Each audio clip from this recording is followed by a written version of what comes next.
One of the drawbacks of living next to a highway is the discarded items along the highway that you got to keep picking up, like the piece of trash on the right there.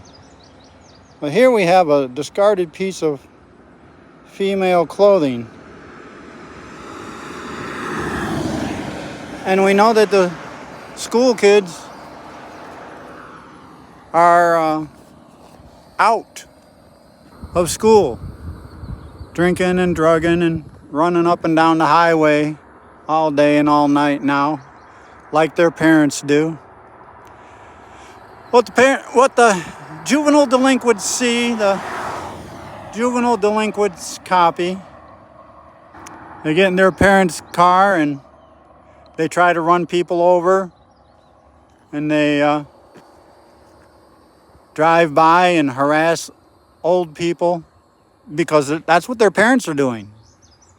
I mean, how can you blame the children, the so-called children, Christian children, not behaving like their so-called Christian parents and leaving evidence on the highway that they've been there? On top of the fact that the juvenile delinquents also have no respect for people's property rights and like to trespass on people's property and whenever possible shoot at somebody they don't like and get away with it around here because the cops ain't gonna do nothing. As long as you're politically and socially connected to the corrupt legal system, you can do anything you want. As long as you're a church-going Christian like Ray Watts, who will give the shirt off of his back to you.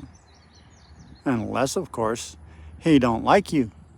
Then he'll take your shirt and your car and your house and anything else you have and put you in his jail so that his blood-sucking DAs and cops and lawyers and judges can make money because the constituents are unhappy.